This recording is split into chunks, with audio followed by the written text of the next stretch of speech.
The farmers here in Badjiri village, they are expecting at least a relief package to address the agrarian crisis.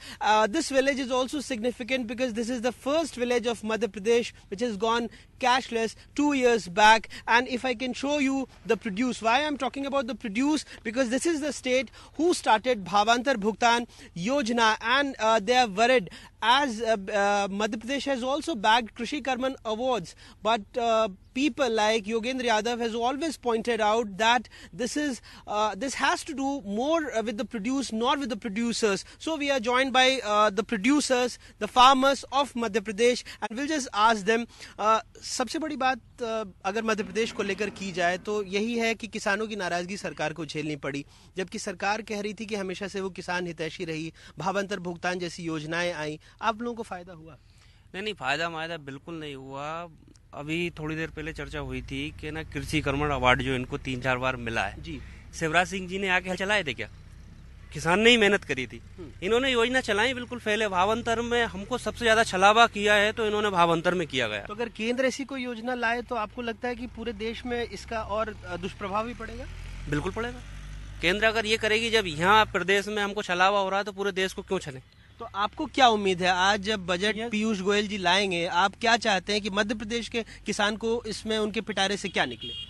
सब उम्मीद तो नहीं है, क्योंकि 4.5-5 समय पूरा होने आया, अब तक किसान के लिए कुछ नहीं किया। उम्मीद पे दुनिया कायम है। आप क्या उम्मीद करते हैं? फिर भी उम्मीद अगर होता है तो बहुत अच्छी बात है सब किसानों के लिए। किसान की हालत बहुत खराब है। आप देखिए कि आज किसान 100 एकड़ के किसान के एक चपरासी से आप कंपेरिजन तुलना कर लीजिए, उसका लिविंग स्टैंडर्ड, उसका जीवन स्तर, उसके बच्चे अच्छे स्कूल में पढ़ेंगे, लेकिन किसान जो है 100 एकड़ चाहते क्या है? जैसे मान लीजिए अगर मैं कहूँ कि स्वामीनाथन आयोग की रिपोर्ट, हम जिस बोरी पर बैठे हैं, जैसे फॉस्फेट की बोरी है, यूरिया की बोरी है, हमने देखा था कि मध्य प्रदेश में बहुत दिक्कत हुई थी कुछ दिनों पहले। तो ऐसी अगर आप अपनी मांग दिल्ली तक पहुंचाना चाहें? मैं सर यही चाहता हूँ कि जैसे स्वामीनाथन की रिपोर्ट है उसका 1.5 गुना भी मिल जाए। सरकारी कर्मचारियों का 200, 150, 200 बार महंगाई भत्ता और तनख्वाहें बढ़ी।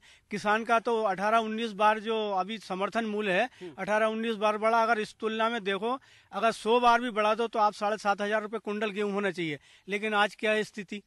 जब लागत पर 1.5 गुना चाहते हैं। हाँ, लागत पर जी। जब फसल आती है सर तो किसान इतना लुटता है, कहते हैं ना कि 2,000 रुपए। अब जैसे 20 तारीख से समर्थन मूल्य 25 मार्च से खरीदी होगी, उसके पहले फसल आ जाती है और किसान का औने पौने दाम में जो फड़िए हैं लोकल लोग खरीद लेते हैं, और किसान को जरूरत रहती है उसको। तो कभी लड़की की शादी है, कभी बीमार है। तो ये एक अहम बात आपने कही। आपके गांव की अहमियत इसलिए भी है क्योंकि पहला मध्य प्रदेश का गांव था जो कैशलेस हुआ था। आपको लगता है उससे किसान को कुछ फायदा हुआ?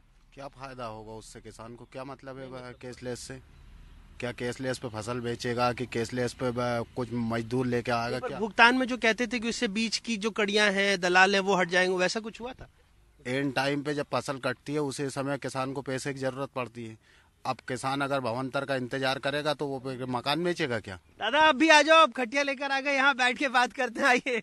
हाँ जी, आप कुछ कहना चाह रहे थे? सर मैं ये कहना चाह रहा था कि किसानों के लिए मैं केंद्र सरकार हो या राज्य सरकार, सबसे एक तो सौर ऊर्जा और गोबर गैस किसान के लिए वरदान है। और इसका मतलब किसान को जैसे और सुविधा देने की बजाय अगर सौर ऊर्जा का, गोबर गैस का, जैसे अभी आया था गोबर से बिजली बनने का एक ने किसी ने आविष्कार किया मोटरसाइकिल, तो इससे गोधन की भी हमारी वो होगी। So they also wanted to address this menace of stray cattle, and they are suggesting the union government if they can do something about the solar plants and gobar gas. Nidhi, back to you.